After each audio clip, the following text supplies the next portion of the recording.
नमस्ते, मैं डॉक्टर भारती मढ़वी आप सभी को इस भारतीय स्वतंत्रता दिवस की ढेर सारी शुभकामनाएं देती हूँ। आज हमने स्वतंत्रता प्राप्त किए हुए 79 वर्ष हो गए हैं।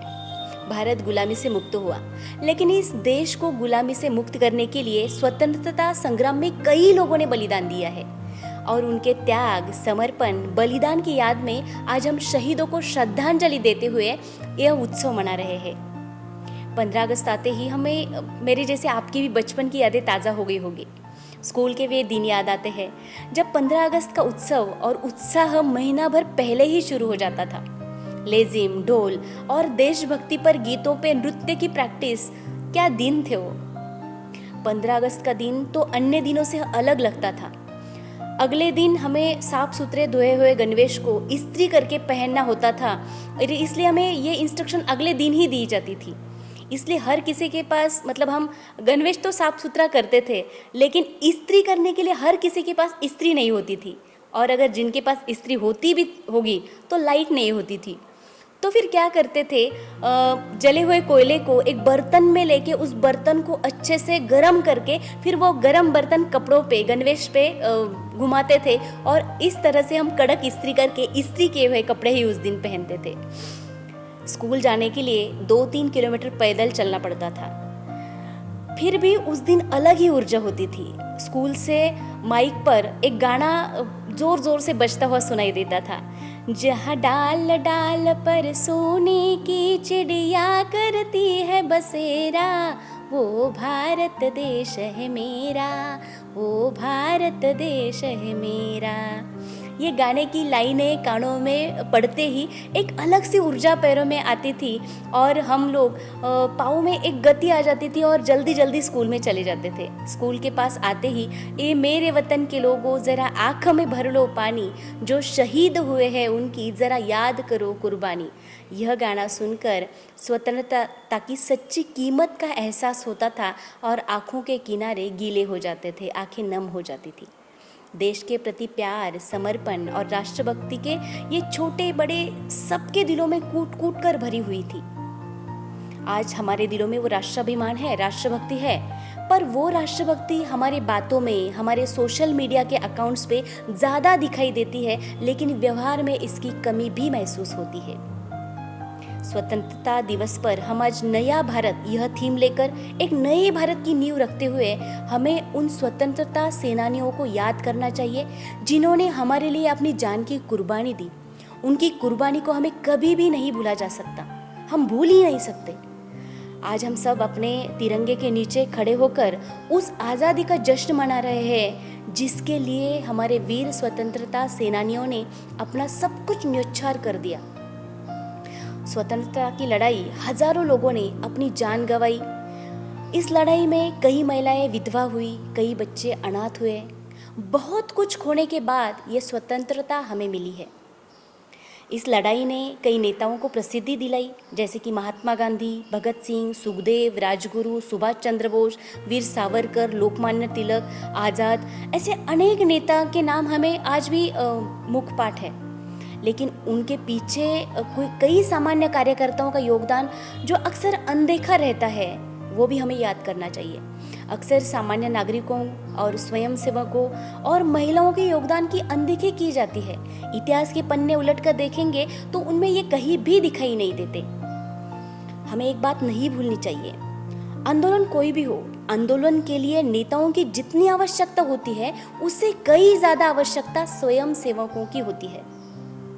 जान की बाजी लगाने वाले स्वयंसेवक हर एक आंदोलन के सक्सेस के पीछे रहते हैं। स्वतंत्रता के ऐसे ही कुछ किस्से सुनकर हमारी रूह आज भी कांपती है।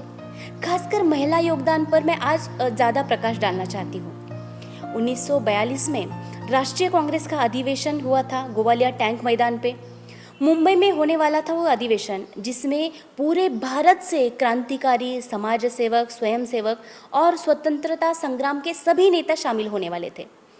9 अगस्त को झंडा वंदन होने वाला था, जिसका कस्तूरबा गांधी इनके हाथों से वह संपन्न होने वाला था। लेकिन अंग्रेजों को यह बात रास नहीं आई और उन्होंने सक्रिय राजकीय नेताओं और स्वतंत्रता सेनानियों को गिरफ्तार करना शुरू कर दिया। भारत की आबादी लगभग उस समय 40 करोड़ थी, जिसमें से 1 लाख से अधिक लोगों को जेल में डाला गया था। इस दौरान महात्मा गांधी, कस्तूरबा गांधी वो भी गिरफ्तार हो गए, सभी नेता भी गिरफ्तार हो गए। ऐसे समय में जो कि कस्तूरबा गांधी के हस्ते झंडा वंदन होने वाला था, वो झंडा वंदन करेगा कौन? लाखों लोगों की भीड़ जमा हुई थी, सब राह देख रहे कि कौन आगे आएगा और झंडा फहराएगा। ऐसी स्थिति में एक लड़की आगे आई, उसने झंडा फहराया। वो कहते हैं ना कि बिजली जैसे चमकती है वैसे चमकते हुए वो आगे आई, झंडा फहराया, भारत माता की जय की घोषणा दी और वो उसी भीड़ में गायब हो गई। अंग्रेज अधिकारी भी परेशान हो गए कि ये झंडा फहराया किसने? भारत माता की जय जो पूरे गोवालिया टैंक मैदान में गूंज रही है, वो आई कहाँ से? वो मैदान की गूंज, भारत माता की जय की वो घोषणाएं, ललकारी, वो सब पूरा देश को दहला देने वाली थी। वो एनर्जी, वो सब देखकर अंग्रेज अधिकारी भी दंग रह गए। उन्होंने फिर जिस लड़की, मतलब उनकी पहचान जब हुई तो अंग्रेज अधिकारियों ने 50,000 रुपये का इनाम उस लड़की पे रखा था कि जो भी कोई उस लड़की को पकड़वा देगा या फिर उसकी पहचान बताएगा, उसे 5,000 रुपये इनाम दिया जाएगा। देखो 18वीं 19वीं सदी में 5,000 का इनाम बहुत ज़्यादा था। उस समय इस लड़की जिसका नाम था अरुणा अस्सफ अली, वो लड़की भारत, मतलब वो जब तक स्वतंत्रता नहीं मिलती तब तक 1942 से लेकर तब तक वो क्या बोलते हैं आप उसे, अंडरग्राउंड रही, भूमिगत रह के उसने अपना काम किया, वो बाहर नहीं आई। और भारत के स्वतंत्रता के बाद वो दिल्ली की महापौर भी बनी। वो बहादुर लड़की और कोई नहीं, अरुणा अस्सफ अली थी। आज हम तिरंगा लहरा रहे हैं, भारत माता की घोषणा दे रहे हैं, आज बहुत आसान है, बट उस समय गुलामी में ये सब करना आम बात नहीं थी। ऐसा ही एक किस्सा तिरंगे का भी मैं आज यहाँ पे आपको बताती हूँ। इस आंदोलन में महात्मा गांधी के नेतृत्व में बहुत सारी महिलाएं सक्रिय रूप से शामिल थी और कुछ आंदोलन दरमियान पकड़ी भी गई थी, जिन्हें जेल भी हुई थी। ऐसे ही एरवाड़ा जेल में कुछ महिलाएं अपनी सज़ा काट रही थी। उन महिलाओं में सिंधुताई देशपांडे थी, वत्सला आप्टे थी, इंदुताई केलकर थी। ऐसी जो महिला, उन्होंने एक बार ऐसे ही फैसला किया कि हमें एरवाड़ा जेल पे तिरंगा फहराना है, तिरंगा हमारा जेल पे लहराएगा। सपना तो अच्छा था, लेकिन पूरा कैसे होगा, क्योंकि तब राजवट अंग्रेज अधिकारियों की थी, तिरंगा आएगा कहाँ से? इस समस्या का समाधान करने के लिए उन्होंने पुरानी साड़ियाँ जमा कर दी।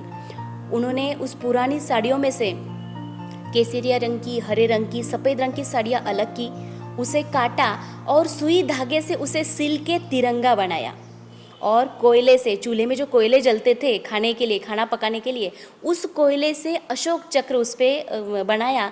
और रात के 12 बजे इन 3 महिलाओं ने एरवाड़ा जेल पे भारत का झंडा फहराया, तिरंगा फहराया। यह पहली बार था कि जब अंग्रेजी हुकूमत के दौरान तिरंगा जेल पर फहराया गया था। इस बहादुर महिलाओं की खबर पूरे देश में फैल गई थी, जो कि गांधी जी के पास जब ये खबर गई तो उन्हें भी विश्वास नहीं हुआ कि हमारी बहादुर महिला ऐसा भी कुछ कर सकती है। बाद में उन सब महिलाओं की सज़ा बढ़ाकर 12 साल की सज़ा उन्हें सुनाई दी गई थी। उन्हें अंधार कोठड़ी की जो सज़ा थी 12 साल की, वो हो गई थी, वो भी काटी। और उन्होंने गोवा राज्य की मुक्ति के लिए भी बहुत अच्छा योगदान उन्होंने दिया है। अपने सक्रिय योगदान में वो कभी भी पीछे नहीं हटी।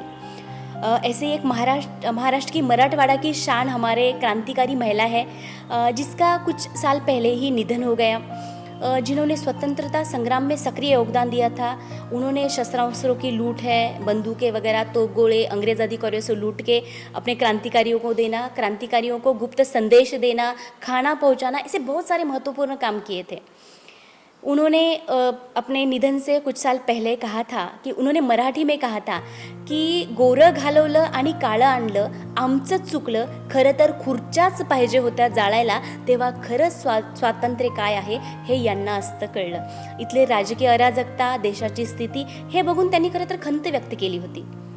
इसका हिंदी में अगर मतलब बताने जाए तो कहते हैं कि उन्होंने कहा था कि गोरे मतलब अंग्रेज हमें भगाने में हम तो सफल हो गए, लेकिन हमें सबसे बड़ी गलती यह हुई कि हमने सत्ता की कुर्सी पर कब्जा करने के लिए स्वतंत्रता की सच्ची भावना को खो दिया। अगर हमें पहले ही सच्ची स्वतंत्रता इस राजकीय नेताओं को इसका मतलब अगर हम पता देते या फिर अच्छे से मतलब उन्हें समझ में आ जाता, मतलब पता चल जाता, तो हम आज एक अलग स्थिति में होते, हमारा देश आज एक अलग स्थिति में होता। उन्होंने कहा कि गोरे तो चले गए, लेकिन हमने जो सत्ता की कुर्सी पर कब्जा कर लिया है, ये हमसे सबसे बड़ी गलती थी। यहाँ के जो राजकीय नेता थे, उन्होंने देश की जो स्थिति बनाए रखी है, उन पे उन्होंने नाराज़ी व्यक्त की थी। तो आज इन लोगों ने जो स्वतंत्रता प्राप्त करने के लिए इन लोगों ने अपना खून बहाया था, उस स्वतंत्रता को बनाने रखने के लिए हमें खुद आगे आकर काम करना होगा। और इस काम करने के लिए आज हमें इस बात को ध्यान में रखना चाहिए कि स्वतंत्रता केवल अधिकार नहीं है, बल्कि एक जिम्मेदारी भी है। हमें अपने देश की एकता, अखंडता और विकास के लिए ईमानदारी और मेहनत से काम करना होगा। आइए इस अवसर पे हम सब मिलकर यह संकल्प करते हैं कि हम देश को और ऊंचाई पर ले जाएंगे और हम अपना काम ईमानदारी से करते रहेंगे। भारत माता की जय।